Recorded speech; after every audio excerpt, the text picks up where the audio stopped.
부부란 뭘까요? 피 한 방울 섞이지 않았는데도 가족이라고 할 수 있을까요? 전 조금 회의적이에요.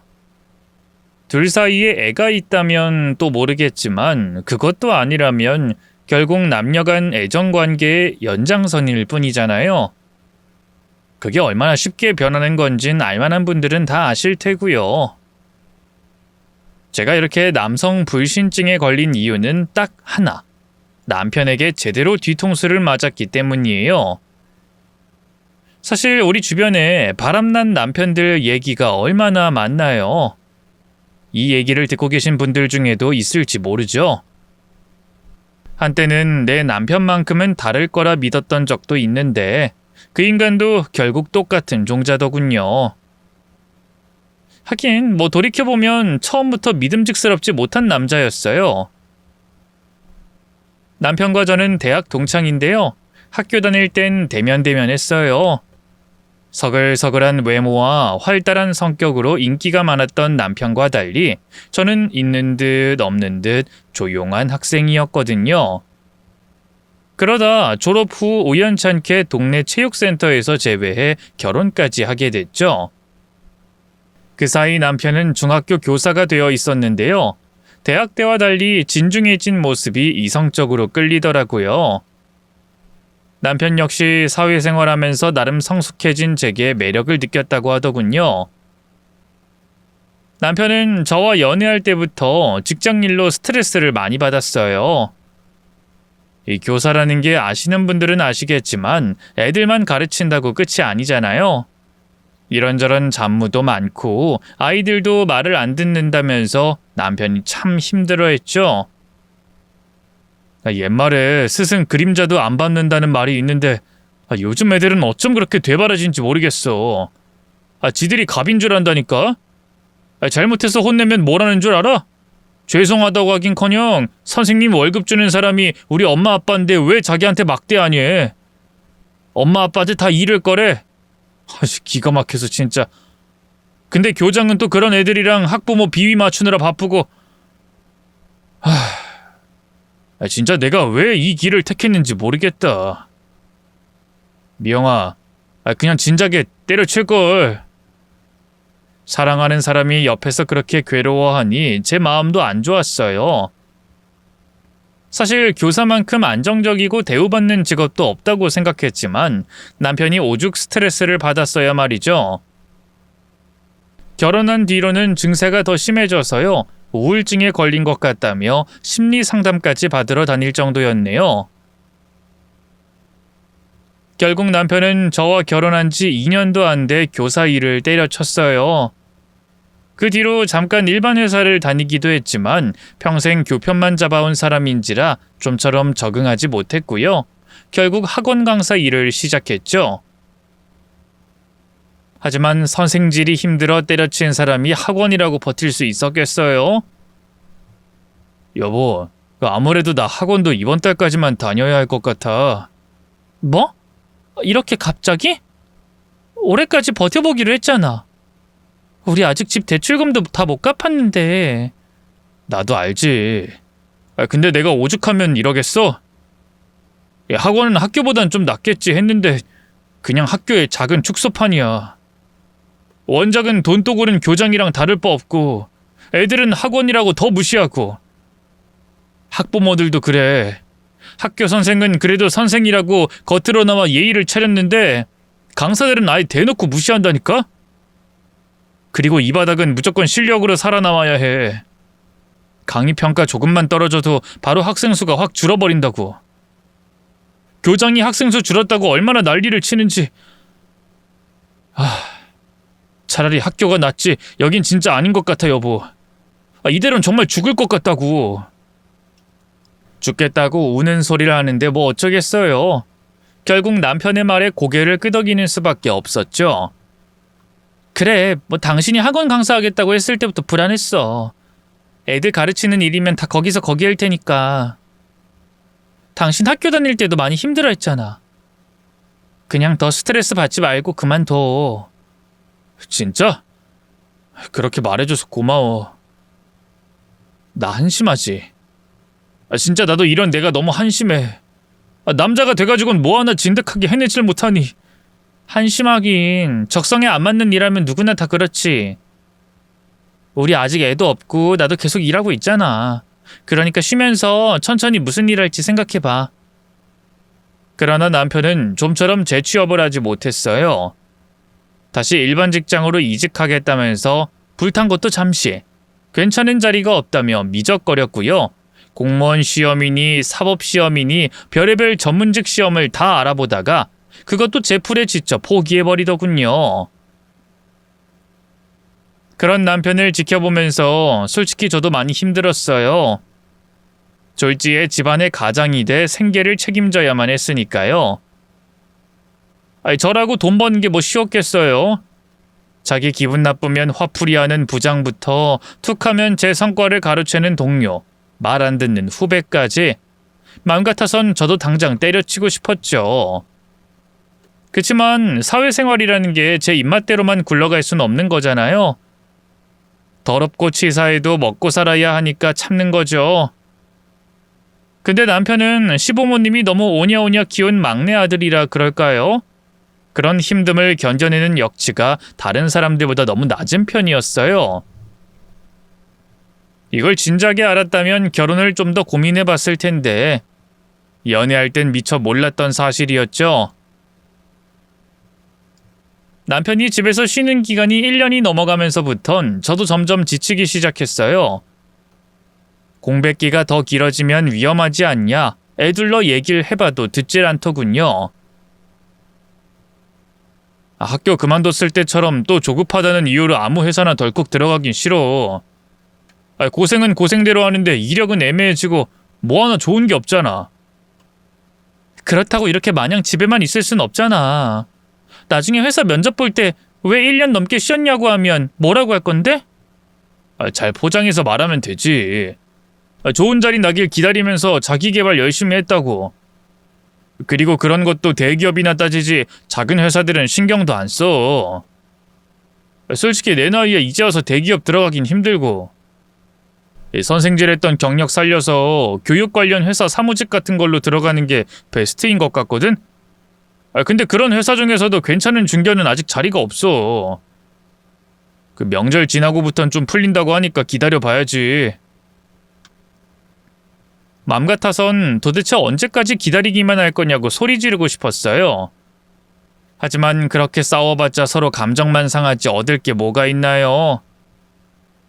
그래도 남편이 그날 이후 제 눈치 보면서 집안일 정도는 하더라고요. 서툰 솜씨로 저녁도 차려놓고 빨래도 돌려놓고 하더군요. 그 꼴을 보고 있자니 또 마음이 약해져서 한동안 내버려뒀죠. 근데 시어머니가 자기 아들한텐 차마 뭐라고 못하고 애꿎은 저한테만 자꾸 닥달하시는 거예요. 예, 석중이는 아직 좋은 소식 없니? 뭐 얼마 전에 땡땡 회사인가 거기 이력서 넣었다고 하지 않았어? 네, 근데 얘기 없는 거 보니까 서류 전형에서 떨어진 모양이에요. 그이가 나이도 좀 있고 일반 회사 경력이 아예 없으니까요. 에휴, 그러게 잘 다니던 학교는 왜 때려쳐선? 그냥 네가 잘 얘기해서 다시 학교 보내면 안 되겠니? 교사 자격증 딴다고 얼마나 고생을 했는데 너무 아깝잖아. 저도 몇 번 얘기해 봤는데요. 교사 일은 죽어도 못하겠대요. 아시잖아요. 그 사람 학교 다닐 때 우울증으로 상담 치료까지 받은 거. 아니 그래도 네가 안 사람으로서 어떻게든 다독여 봐야지.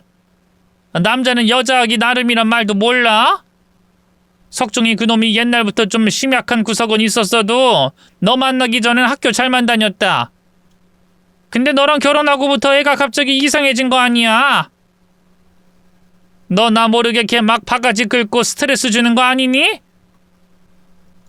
시어머니가 제 탓을 하니 저도 모르게 울컥하더라고요. 어머님, 제가 무슨 그이 바가지를 긁고 스트레스를 준다고 그러세요. 그 사람 못까지 제가 나가서 돈 버느라 얼마나 힘든 줄 아세요? 그이가 왜 결혼하고 일을 그만뒀겠어요? 제가 일하니까, 비빌 언덕이 있으니까 그런 거죠. 아니 얘 좀 봐. 갑자기 왜 소리는 지르고 그래? 난 이 CM이야. 정신 안 차려? 어머님 아들이 집에서 놀고 먹은 지 벌써 1년이 넘었어요. 저한테 아들 이렇게 키워서 미안하다 사과는 못하실 망정 어떻게 제 탓을 하세요?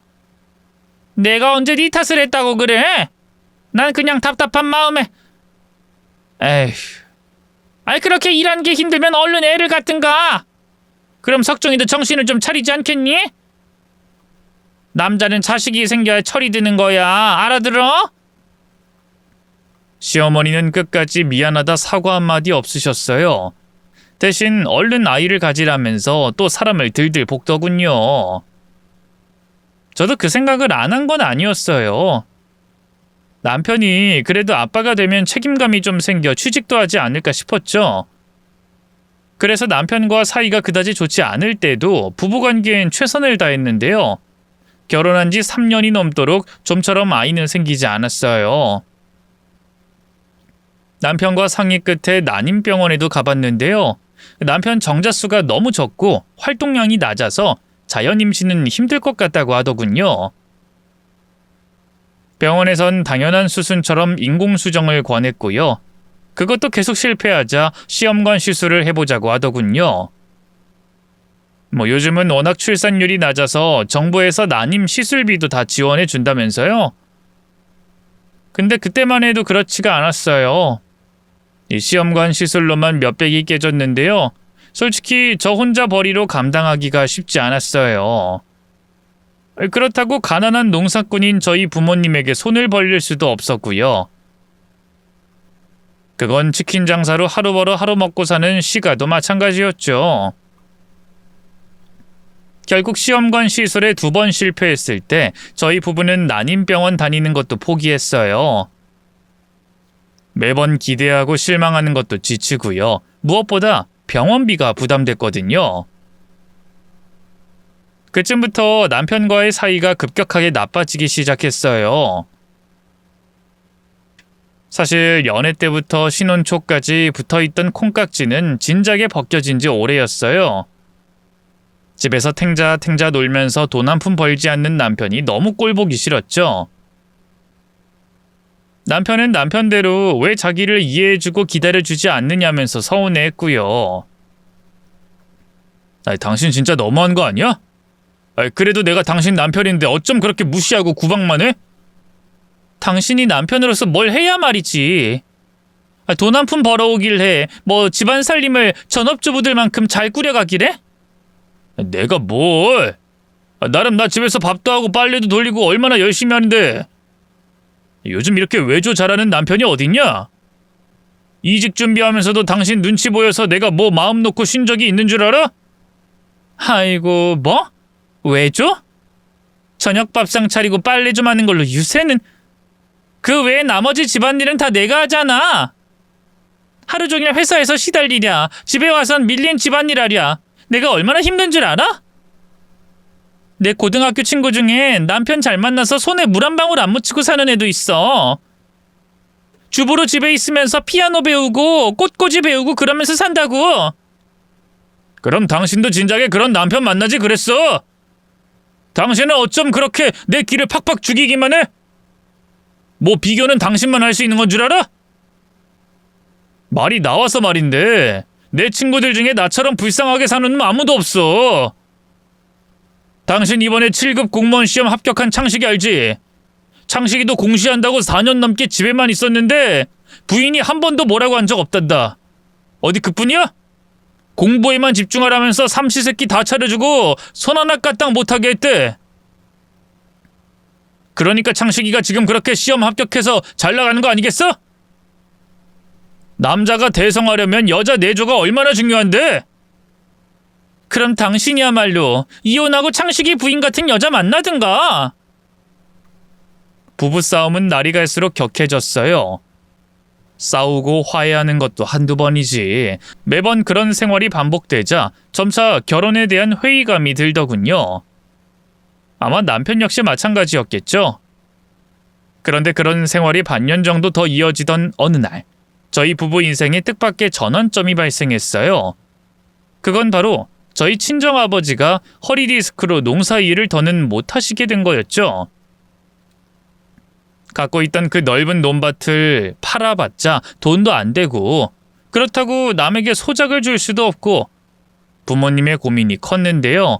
어느 날 부모님이 그러시더라고요. 차라리 저와 남편이 물려받는 게 어떻겠냐고요. 처음엔 말도 안 되는 소리라고 생각했는데요. 따져보면 따져볼수록 나쁘지 않은 제안 같더라고요. 당시 저도 오랜 회사 생활에 너무 지쳐있던 터였고요. 이대로는 남편하고도 끝이 보이는 것 같아서 어떤 변화의 계기가 필요하다고 생각했거든요. 남편은 당연히 절대 싫다면서 펄쩍 뛰었어요. 아니 갑자기 농사라니. 나 내 손으로 흙 한 번 만져본 적 없는 사람이야. 근데 내가 어떻게 농사를 지어? 우리 부모님한테 배우면 되지. 나라고 뭐 잘하는 거 아니야. 같이 내려가서 한번 열심히 해보자. 인생 이막 남들보다 좀 더 일찍 시작한다 생각하면 되지. 아이 말이 쉽지. 나 교편 잡던 사람이야. 근데 무슨 무지렁이처럼 농사를... 농산일이 왜 무지렁이야? 그럼 우리 부모님이 뭐가 돼? 그런 뜻이 아니잖아. 또 말꼬리 잡고 늘어지면 싸움밖에 더해? 어쨌든 난 절대 못 내려가니까 그런 줄 알아. 좋아. 당신 뜻이 그렇다면 알겠어. 그럼 우리 이혼하자. 뭔 또 이혼이야. 아니, 나 진심으로 하는 말이야. 나도 이제 지쳐. 언제까지 당신 뒤치다꺼리하면서 나 혼자 뺑이 쳐야 하는데. 당신 말로만 취직한다 하면서 집에만 있던 게 벌써 몇 년이야. 솔직히 이제 당신도 재취업할 자신 없지? 그렇다고 다시 학교로 돌아가기도 죽기보다 싫을 거고. 그럼 평생 이렇게 살겠다는 말인데 난 더는 못해. 우리가 뭐 애가 있는 것도 아니고 그냥 깔끔하게 갈라서자. 더 늦기 전에 말이야. 제가 이혼이라는 초강수를 두니 남편도 더는 아무 말 못하더군요. 그렇게 저희 부부는 약 5년간의 도시 생활을 정리하고 친정에 있는 시골로 내려갔어요. 나름 각오를 단단히 하고 간 건데도 농사일은 쉽지 않았어요. 생각보다 육체적으로 힘쓰는 일이 많았고요. 그에 비해 손에 들어오는 수익은 적었죠. 풍년이라면 풍년이라고 쌀값이 떨어져서 힘들고 흉작이면 흉작이라고 팔 게 없어 힘들었네요. 이대로 가다간 부모님과 저희 부부 모두 딱 굶어 죽게 생겼더라고요. 가뜩이나 일도 안 풀리는데 남편 역시 제 속을 썩였어요. 도시에서 나고 자란 남편은 농촌 생활에 영 적응을 못했죠. 처음엔 저를 따라 농산일을 배우는 신용이라도 하더니만 시내에서 비슷한 또래 친구들을 사귀고 난 뒤로는 나쁜 물이 들어버렸어요. 새벽같이 나가서 허송세월만 보냈죠. 당구장에서 짜장면 먹으면서 내기당구나 치고 그도 아니면 마을회관에서 어르신들하고 같이 고스톱이나 쳐대면서요. 그런 남편이 꼴보기 싫어서 싸우기도 참 많이 싸웠는데요. 아무래도 친정 부모님 눈치가 있다 보니 나중엔 그냥 무시하게 되더라고요. 대신 저는 일에 더 매진했어요. 이렇게 농사만 지어선 안 되겠다 싶어서 쌀로 뭔가 할 수 있는 다른 게 없을까 궁리했죠. 그쯤 제가 우연찮게 도서관에서 일본 농사꾼에 대한 책을 읽었는데요. 농사짓던 과일값이 폭락해 망할 위기에 처했을 때 과일 샌드위치를 개발해 대박이 난 사람의 이야기였어요. 요즘에야 우리나라에도 감자빵, 사과 쿠키 등등 지역 농산물로 만든 이색 먹거리가 가득하지만요. 그때만 해도 그런 게 별로 없었거든요. 이거다 싶었어요. 제 개인 신상이 특정될까봐 자세히 말씀드릴 순 없지만 그때부터 쌀로 만들 수 있는 먹거리를 개발하는 데 힘썼죠. 지역 연구소에 연락해 무작정 도와달라고 손도 내밀어 보고요. 저 스스로 이런저런 책과 자료를 찾아보면서 열심히 공부도 했네요. 그렇게 노력 끝에 개발해낸 쌀 관련 먹거리는 처음엔 영 반응이 없었어요. 나름 온라인 마켓을 만들어 열심히 홍보도 해봤는데요. 한 달에 한 건도 팔리지 않는 날이 많았죠. 안 그래도 먹거리 관련 사업을 시작한다고 빚을 잔뜩 졌던 터라 미칠 것 같았어요. 뭐 하나 도와준 것도 없는 남편은 그러게 왜 일을 벌였냐면서 타박만 했죠. 내가 당신 대책 없이 뭔 쌀 간식을 만든다고 할 때부터 알아봤어. 우리나라 사람들한테 쌀은 밥 아니면 떡인 거 몰라? 안 그래도 힘든데 나 자극하지 말아줘. 아니 나도 답답하니까 그러는 거 아니야. 당장 다음 달 이자 낼 돈은 있어? 없지? 내가 알아서 할 테니까 당신은 신경 쓰지 마. 어떻게 신경을 안 써? 지금 빚만 수천만 원인데. 요즘 내가 동네 창피해서 얼굴을 들고 다닐 수가 없어. 이 시골 바닥에 당신이 쓸데없이 일 벌여서 우리 집 망했다는 소문이 쫙 돌았다고. 남편이 계속 자극하니 저도 더는 참을 수가 없었어요. 그래서 똑같이 악다구니를 쓰며 맞불을 놨죠. 당신이 언제부터 동네 소문에 그렇게 신경 썼다고 그래? 동네 사람들이 당신한테 집에서 놀고 먹기만 하는 기둥서방이라고 얼마나 손가락질하는데 그건 그 잘난 귀에 안 들어갔어? 철면피처럼 뻔뻔하게 잘만 돌아다니더니만 이제 와서 왜 난린데? 뭐? 당신 말 다 했어? 걱정돼서 말 좀 보탠 거 가지고 기둥서방? 내가 왜 이러고 사는데? 애초에 난 이런 촌구석에 내려오기 싫다고 했잖아! 그래서 당신이 우리 집 기둥서방 된 게 내 탓이라고? 그럼 다 당신 탓이지? 우리 엄마가 얼마 전에 점 보고 왔는데 내가 하는 일마다 다 안 되는 게 당신 탓이래. 당신이 기가 너무 세서 내 기가 다 잡아먹힌다더라. 그러니 내가 이 모양 이 꼴로 시골 구석에 주저앉아 있는 게 당신 때문 아니고 누구 때문이겠어? 일이 안 풀리니 남편과의 사이도 점점 극악으로 치달았어요. 이대로는 빚만 떠안고 남편과도 이혼할 것 같았죠. 그런 나날들이 계속될수록 저는 점차 지쳐갔고요. 마침내 삶의 의지마저 상실했어요. 하지만 마냥 죽으란 법은 없나 봐요. 얼마 안가 하늘에서 생각지도 못한 동아줄이 내려왔거든요. 글쎄, 지역신문에서 저희 쌀로 만든 먹거리를 취재하고 싶다고 연락이 온 거예요. 그래도 좀 홍보가 되지 않을까 하는 마음으로 선선히 취재에 응했는데요. 기사가 나가니 기대보다 더 반응이 폭발적이었어요. 첨가물을 하나도 안 쓴 건강 간식이라는 소문이 돌면서 노인들이 있는 복지회관과 애기 엄마들 사이에서 주문이 물밀듯이 밀려들기 시작한 거예요. 맛도 좋고 가격도 저렴하니 한 번 주문하신 분들은 꼭 두 번, 세 번 재주문하셨어요. 어디 그뿐인가요? 주변 지인들에게 널리 추천까지 해줬죠. 그렇게 조금씩 입소문이 나면서 매출은 점점 가파른 상승 곡선을 그리기 시작했고요. 3년도 안 돼 대출금을 다 갚을 수 있었답니다. 이 반짝 성공이 아닐까 너무 두려웠는데 꾸준히 신제품을 개발하고 품질 관리를 한 덕분일까요? 어느새 사업은 안정적으로 자리를 잡았고요. 매달 어마어마한 수익을 거뒀죠. 부모님이 뛸 듯이 기뻐하신 건 물론이고요. 남편도 태도가 싹 달라졌어요.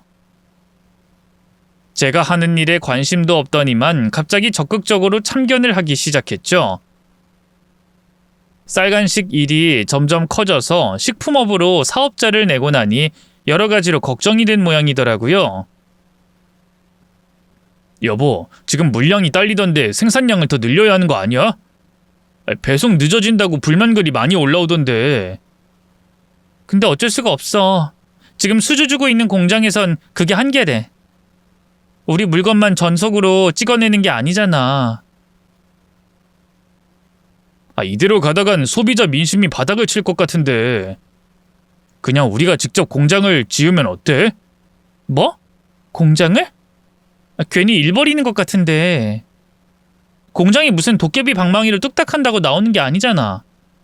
부지도 매입해야 하고 기계도 사야 하고. 어디 그뿐이야? 일하는 직원들도 지금보다 훨씬 더 많이 늘려야 돼. 그러다 주문 뚝 끊기면 그걸 다 어떻게 하려고 그래? 아니야, 지금 물 들어올 때 노져야 된다고 봐. 우리가 이거 한철 장사하고 말 것도 아니고 투자할 땐 과감하게 투자해야지. 언제까지 직원 4명 데리고 버틸 건데? 그건 그런데 여기서 더 일 버리면 내가 감당할 수 있을지 모르겠어.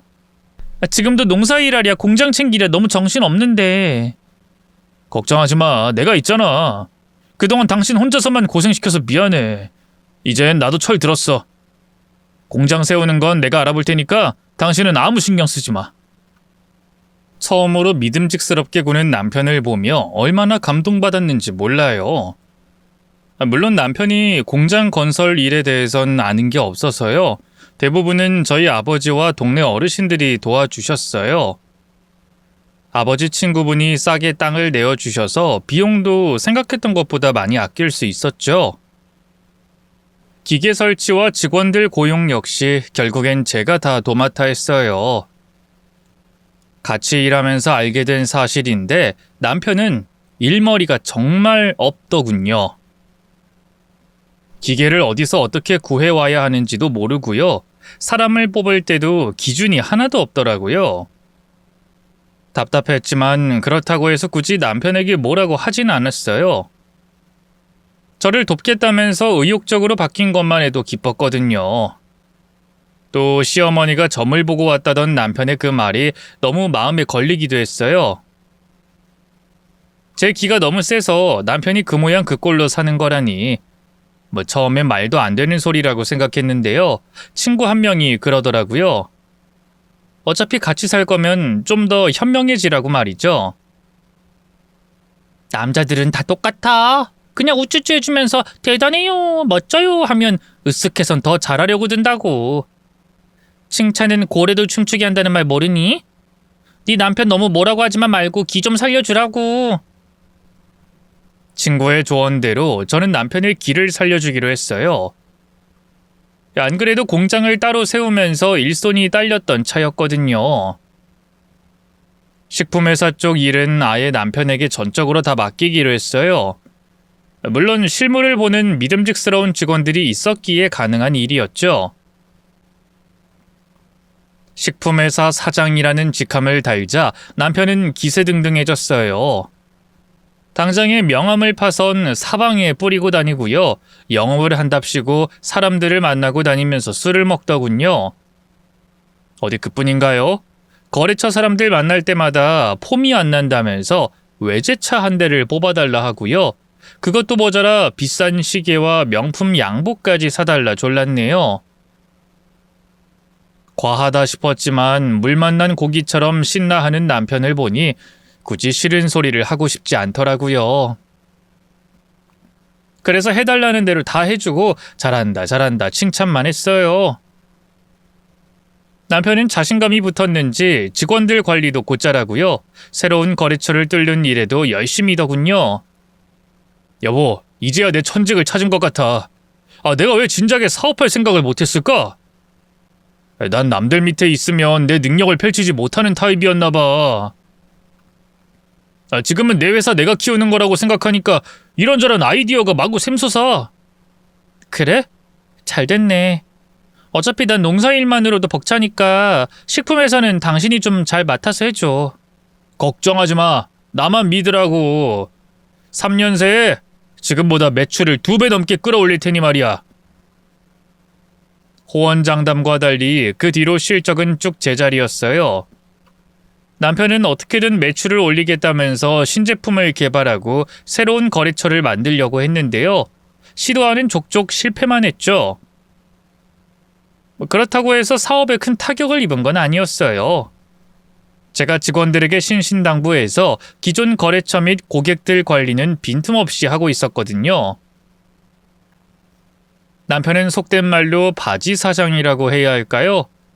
이리저리 바쁘게 움직이긴 하는데 사실 별로 하는 건 없었죠. 남편도 처음엔 자존심 많이 상해했는데요. 자기가 손대는 것마다 망하니 본인도 점점 일 벌리는 걸 그만두더라고요. 그냥 땡땡 식품회사 사장님네 하고 사람들 만나러 다니기만 바쁘더군요. 그래도 그렇게라도 남편을 대외적으로 내세우는 게 여자인 제 입장에선 한결 나았어요. 좁은 동네에서 괜히 입방아 찌을 일도 없고 말이죠. 무엇보다 남편과의 사이가 많이 원만해졌어요. 사람이 돈이 있다고 다 행복한 건 아니지만 돈이 없으면 불행할 수밖에 없잖아요. 통장 잔고가 두둑해지니 자연히 저도 한숨 돌릴 여유가 생기더라고요. 같이 사는 사람에 대한 이해의 폭도 넓어졌죠. 그건 남편도 마찬가지였고요. 언젠가부터 남편은 제게 아낌없이 애정 표현을 하기 시작했어요. 갑자기 생일이나 기념일도 아닌데 꽃다발이나 귀걸이 같은 걸 사오는가 하면요. 틈만 나면 끌어안고 사랑한다고 속삭였죠. 내가 지금 이렇게 떵떵거리면서 살 수 있는 건 다 당신 덕분이야. 나 포기 안 하고 이렇게 끝까지 끌고 와줘서 고마워. 참나, 언젠 자기 이런 시골에 처박아 두고 기만 죽인다며. 그땐 내가 너무 못난 놈이었지? 미안해 여보. 앞으로 내가 당신한테 정말 잘할게. 애가 없으면 어때? 우리 둘이서 평생 신혼처럼 알콩달콩 살면 되지. 사실 저는 경제 사정도 많이 나아졌겠다. 중단했던 난임 치료를 재개하고 싶었어요. 하지만 남편이 반대하더군요. 둘 다 40이 넘었는데 이제 와서 아이를 가질 필요가 뭐가 있냐고요. 아이를 뭐 필요에 의해서 낳나? 당신은 당신이랑 나 닮은 자식 갖고 싶지 않아? 남자들이라면 다 종족 번식에 대한 본능이 있잖아. 그건 그렇지만 난 솔직히 겁나. 애 태어나면 우리 사이가 또 나빠지진 않을까 싶어서. 출산부터 육아까지 사실 여자가 훨씬 더 손해보는 게 많잖아. 근데 내가 그걸 당신이 만족할 만큼 메꿔줄 수 있을지 모르겠어. 좋은 아버지가 될 자신도 없고 말이야. 그냥 우리 이대로 둘이서만 행복하게 잘 살면 안 될까? 뭐 당신이 그렇다면 나도 어쩔 수 없는데 어머님이 가만히 있을까? 우리 엄만 걱정하지 마. 내 의지로 애 안 갖는 거라고 확실하게 말씀드릴 테니까. 남편이 뭐라고 했는진 모르겠지만 시가에선 저희들 뜻이 그렇다면 존중하겠다고 하더군요. 내심 시어머니가 반대해주길 바랬던 저로선 맥 빠지는 일이었죠. 그래도 뭐 어쩌겠어요. 애를 혼자 가질 수도 없는 노릇이고 그냥 남편의 뜻을 따라주기로 했네요. 그때만 해도 꿈에도 몰랐어요. 제 앞에 펼쳐질 경악스러운 일련의 사건들을 말이죠. 시작은 남편의 건강 이상이었어요. 그쯤에 남편이 자꾸만 피곤하고 어지럽다면서 괴로워했어요. 과로인가 싶어서 병원 가서 링겔도 맞게 하고 보약도 지어주고 했는데 도통 차도가 없더군요. 어디 그뿐인가요? 살도 쭉쭉 빠지고요. 허리가 아프다면서 자꾸만 들어눕곤 했죠. 친정아버지처럼 디스크인가 싶어서 그제야 병원에 가 정밀검진을 받았는데요. 웬걸 남편이 고환암이라고 하더군요. 이미 말기라서 손 쓸 수도 없다고 말이죠. 아직도 기억나요. 당시 전 회사에서 직원들과 일하는 중이었는데요. 갑자기 남편이 전화해선 엉엉 울더라고요. 당신 왜 그래? 무슨 일 있어? 여보 어떡해? 나 어떡하면 좋아? 왜 그러는데? 병원 검진 결과가 안 좋은 거야? 나 고환암이래. 이미 다른 부위로도 다 퍼져버려서 더는 수술도 항암 치료도 의미가 없는 상태래. 뭐? 그게 무슨 말이야? 당신이 암이라고? 죽는단 말이야? 길어야 3개월이래. 호스피스 케어나 고통 완화 치료 같은 걸 알아보라는데 이게 말이 돼? 어떻게 이럴 수가 있어 여보? 당신 지금 병원이야? 일단 거기서 기다려. 내가 바로 갈 테니까. 병원으로 달려가 제가 직접 의사를 만났어요. 한 번 더 재검사를 요청했지만 병원에선 달라질 게 없다며 고개를 젓더군요. 이미 고환 근처 다른 장기로까지 암이 퍼진 상태고 호스피스 외에 다른 치료는 의미가 없다고 하대요. 저는 일단 남편이 병원에 입원해 뭐라도 해보길 바랬는데요. 절망에 빠진 남편은 한사코 입원을 거부하고 집으로 돌아왔어요. 그리고 그때부터 안방에서 술 먹고 게임만 해댔죠. 일종의 현실 도피였네요. 여보, 이렇게 피한다고 해서 달라질 건 없잖아. 일단 병원에 입원해서 방법을 찾아보자. 싫어. 병원에 있는 놈들 다 돌팔이야. 의사가 말이야, 어떻게든 환자 살릴 생각을 해야지. 뭐? 더는 손 쓸 수 있는 게 없어? 거지 같은 놈들. 그런 놈들 믿고 내가 어떻게 입원을 해? 됐으니까 그냥 내버려둬. 어떻게 그냥 내버려둬? 일단 병원 입원해서 뭐라도 해봐야지. 여기 의사가 마음에 안 드는 거면 더 큰 병원으로 가보자. 서울로 가면 뭔가 다른 수가 있을지도 모르잖아. 아, 글쎄 싫다고! 의사 말 못 들었어? 내 삶이 3개월밖에 안 남았다잖아. 병원에서 죽을 날 받아놓고 누워만 있고 싶지 않아. 남편은 입원 치료를 강력하게 거부했어요. 거의 빌다시피 해서 남편을 데리고 서울에 있는 대학병원에 올라갔죠. 정밀검진 한 번 더 받고 담당 교수님 만나기까진 며칠 걸린다고 해서 다시 집으로 내려갈까 했는데요. 남편이 시한부 선고를 받고 나니 둘이서 그동안 너무 한 게 없다 싶더라고요. 그래서 남편을 설득해 서울 구경을 좀 했어요. 여기저기 다니면서 맛있는 것도 많이 먹고요. 기념사진도 잔뜩 찍었죠.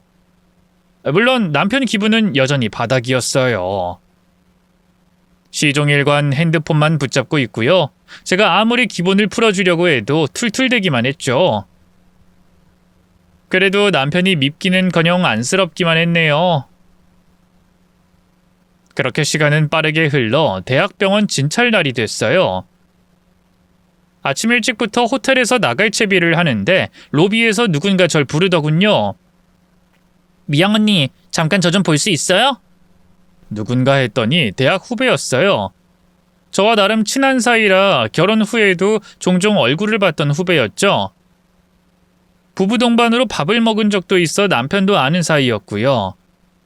경희야, 네가 여기까지는 어쩐 일이야? 설마 나보러 온 거야? 내가 여기 있는 건 어떻게 알고? 석종 오빠한테 들었어요. 뭐? 그 이한테? 때마침 남편은 화장실 간다고 자리를 비운 상태였어요. 둘이서 따로 저 모르게 연락까지 할 정도로 친할 줄은 몰랐기 때문에 얼마나 당황했는지 몰라요. 그래도 그때까지만 해도 그렇게 이상하게 생각하진 않았어요. 남편이 본인 병을 알리느라 그랬나 보다 했죠. 그 사람 아프단 얘기 듣고 걱정돼서 찾아온 거구나? 고마워. 안 그래도 너한테 얘기하려고 했는데 나도 너무 경황이 없어서. 후배와 대화를 나누는데 문득 후배 옆에 있는 아이에게 눈길이 갔어요. 몇 년 전 낳았다는 후배의 아들이었죠.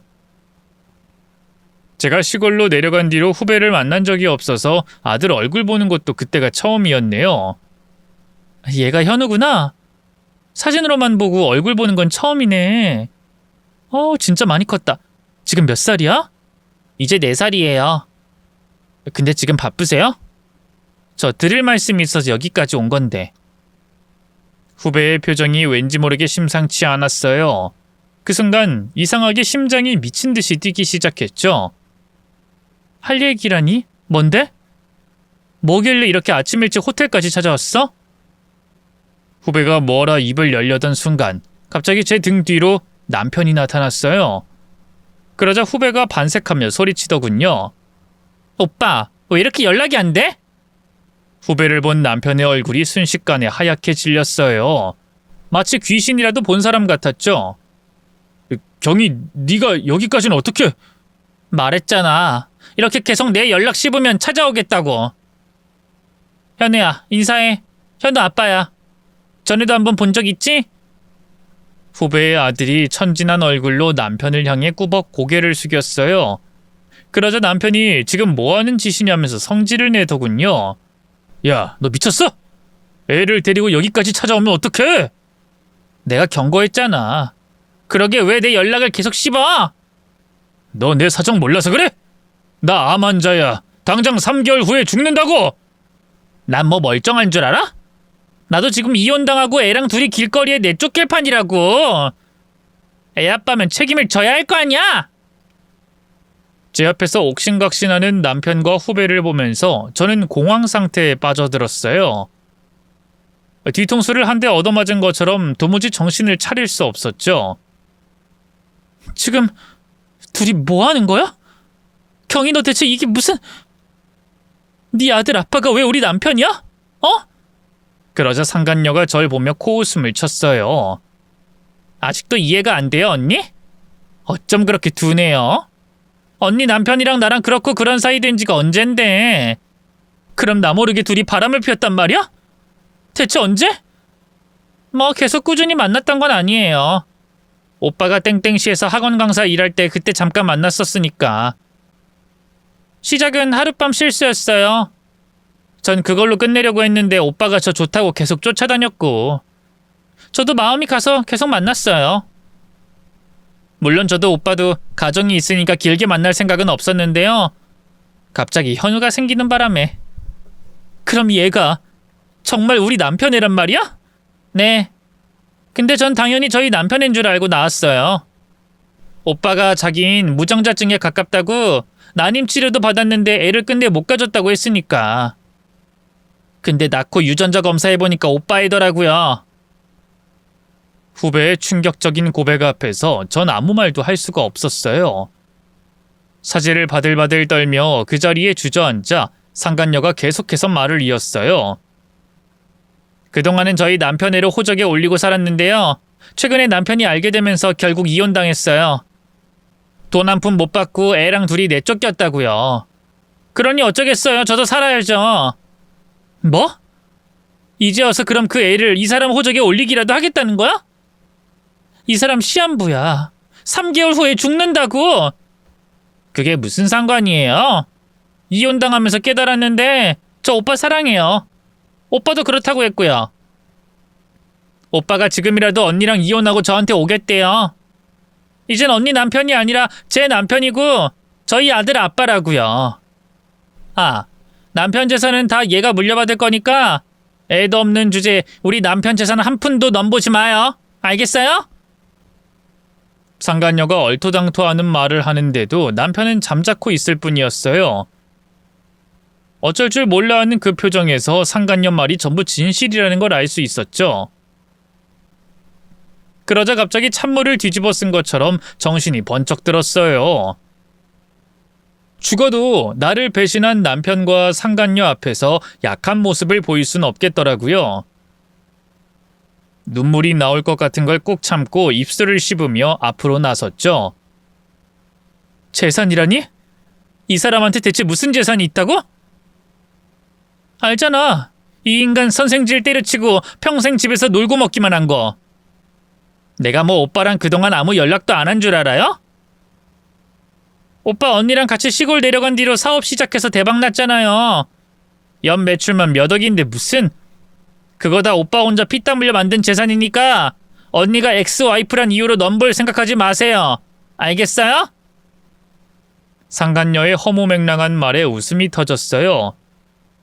남편이란 놈이 꼴의 남자랍시고 상간녀 앞에서 얼마나 허풍을 떨어댔는지 알만하더군요. 야, 그 재산 주인은 나야.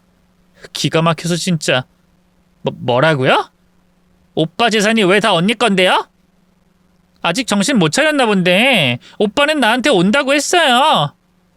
전 재산 다 나랑 우리 아들한테 물려주겠다고 했다고요. 상간녀가 악을 쓰기 시작하자 남편이 황급히 앞으로 나섰어요.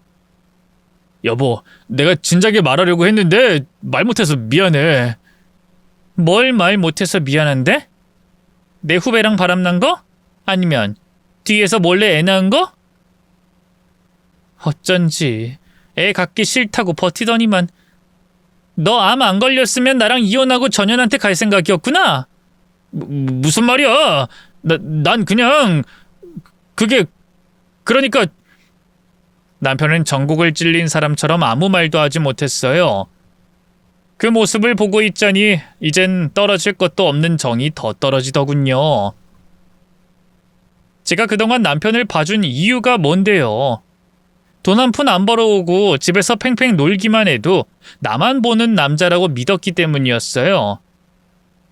근데 뒤에서 바람을 피운 것도 모자라 애까지 만들어 오다니 시한부라고 해도 더는 봐줄 수가 없었어요. 저는 그대로 손을 뻗어 남편의 뺨을 시원하게 때렸고요.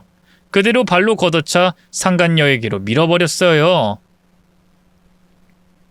평생 남자 구실도 못하던 한심한 새끼. 난 이제 필요 없으니까 너 가져. 내가 버린 쓰레기 어디 한번 잘 주워가 보라고. 근데 반품은 안 된다? 제 조롱에 상간녀가 분한 듯 입술을 깨문 것도 잠시 이내 코웃음을 쳤어요. 자기가 버린 거라고 정신승리하시네? 언니는 나한테 뺏긴 거예요. 남자도 이 남자 재산도. 그래, 내가 뺏긴 걸지 버린 걸지는 너도 곧 알게 되겠지. 조소하며 돌아서려던 찰나였어요. 갑자기 핸드폰이 울려 받아보니 병원이더군요. 예약 시간이 한참 지났는데 왜 안 오냐면서요. 다신 갈 일 없을 것 같다고 전화를 끊으려고 했는데요. 간호사가 너무 충격적인 얘기라더군요. 오시면 말씀드리려고 했는데 전 병원에서 뭔가 착오가 있었던 것 같아요. 네? 그게 무슨 말씀이세요? 착오라니? 남편분이 암은 맞는데요. 말기는 아니고 아직 초기예요. 다른 환자분하고 차트가 바뀐 것 같던데 수술하고 항암 치료만 잘 받으면 충분히 사실 수 있어요. 그러니 얼른 병원으로 오세요. 생각지도 못한 일에 어안이 벙벙했어요. 바람난 남편놈이 시한부가 아니었다니. 너무 분했지만 또 한편으로는 다행이라는 생각이 들더군요. 저놈을 그냥 곱게 죽게 두는 것만으론 제 속이 풀리지 않을 것 같았거든요. 진정한 복수는 이제부터가 시작이었죠. 저는 아무 말 못한 채 벙쪄 있는 남편을 향해 고개를 돌렸어요. 야, 너 시한부 아니래. 뭐? 그게 무슨 말이야? 이전 병원에서 오진한 거라고. 아직 초기란다. 치료받으면 충분히 살 수 있대. 그게 정말이야? 거짓말하는 거 아니고? 내가 거짓말해서 뭐 하는데? 얼른 병원 달려가서 치료부터 받아봐. 아, 그럴 돈이 있다면 말이지만. 저는 한껏 조소하면서 상간녀와 남편을 버려두고 집으로 돌아왔어요. 그리고 그 길로 남편에게 줬던 제 카드를 전부 정지시켰고요. 회사 계좌도 전부 막아버렸죠. 애초에 회사 명의가 전부 저와 부모님 걸로 되어 있었으니까요. 남편은 허울 좋은 바지 사장일 뿐이었죠. 며칠 뒤 남편에게서 연락이 왔어요. 제발 정지된 카드를 풀어달라며 애원하더군요. 여보, 당신 말이 맞았어. 나 암은 맞는데 아직 초기라 치료받으면 살 수 있대. 그러니까 제발 카드 정지 좀 풀어주라. 아니면 내 계좌로 돈 좀 보내주던지. 아니, 돈이 있어야 치료를 받든 말든 할 거 아니야. 내가 왜 그래야 하는데? 아, 여보, 왜 그래? 아니, 내가 바람핀 건 잘못했어. 어? 근데 그땐 경황이 없어서 얘기 못했는데 경희를 사랑한다거나 뭐 그런 게 아니야. 하룻밤 실수했는데 애가 들어서서 어쩔 수 없이 계속 만난 것뿐이라고. 누가 이제 와서 그따위 변명 듣고 싶대? 뭐가 됐든 당신이 딴 여자랑 바람난 건 사실이고 난 당신 용서할 생각 없어. 곧 변호사 통해 이혼서를 보낼 테니까 그런 줄이나 알아. 치료는 뭐 빚을 내든 당신 부모한테 손을 벌리든 알아서 하고. 저는 매몰차게 전화를 끊어버렸어요. 그리고 바로 변호사를 선임해서 이혼 소송을 시작했죠. 당연히 상간녀 소송도 걸었는데요. 그 과정에서 드러난 진실은 끔찍했어요. 남편은 사업이 잘 된 뒤로 상간녀에게 집과 차를 사준 건 물론이고요. 애 양육비랍시고 다달이 생활비까지 챙겨줬더군요. 그것도 모르고 회사 사장 자리를 남편에게 줬으니 고양이에게 생선을 맡긴 격이었죠. 스스로가 너무 바보 같았지만 후회해서 어쩌겠어요. 시간을 되돌릴 수도 없는걸요. 대신 저는 현재의 복수에 더 집중했어요. 그 결과 지리한 이혼 소송은 완벽한 제 승리로 끝났죠. 남편이 재산 증식에 기여한 게 아무것도 없었기 때문에 남편은 제 재산을 한 푼도 가져갈 수 없었고요. 오히려 상간녀와 함께 어마어마한 위자료를 청구받았네요.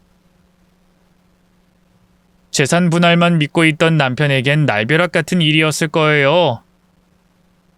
남편은 억울하다면서 항소했지만 끝내 재판부의 결과를 뒤집을 순 없었죠. 평생 가장으로서의 의무를 등한시하고 집에서 놀기만 한 사람인데 사법부가 미쳤다고 그런 쓰레기 같은 인간 편을 들어주겠어요? 결국 남편은 시부모에게 손을 벌려 항암 치료를 받았어요. 시가도 하루 벌어 하루 먹고 사는 사람들이라 결국 집과 치킨집을 팔아야만 했죠. 이 사실을 안 상간녀는 난리가 났어요. 남편이 자기를 속였다면서 울고불고 했죠. 어디 그뿐인가요? 얼마 없던 재산도 위자료로 전부 제게 바쳐야 했네요. 하지만 제 복수는 거기서 끝이 아니었어요. 여자로서 가장 비참하고 죽고 싶을 때가 언젠지 아세요?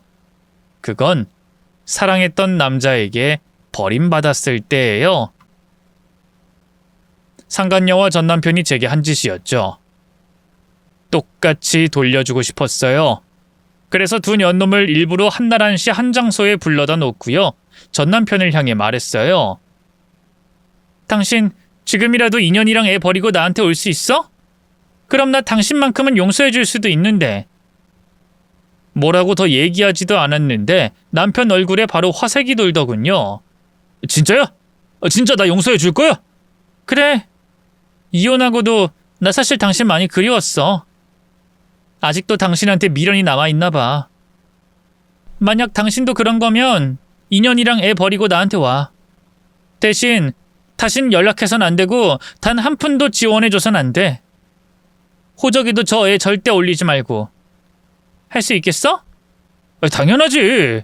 내가 누누이 말했잖아. 미영아, 내가 사랑하는 건 너뿐이라고. 남편의 웃기지도 않은 사랑 고백을 듣고 있자니 절로 실소가 나왔어요. 반면 상간녀의 얼굴은 새파랗게 질렸죠. 오빠 진짜 미쳤어? 언젠 나만 사랑한다며. 언니하고는 그냥 어쩔 수 없이 돈 때문에 같이 사는 거라며. 내가 언제? 솔직히 네가 나이만 어리지 미영이보다 나은 게 뭐가 있는데? 허구한 날 너랑 애새끼 책임지라고 징징대기만 하고 기생충처럼 내 돈 빨아먹을 생각만 하고. 내가 그동안 얼마나 끔찍했는 줄 알아? 괜히 너 때문에 미영이랑 이혼하고 개고생만 하고. 오빠!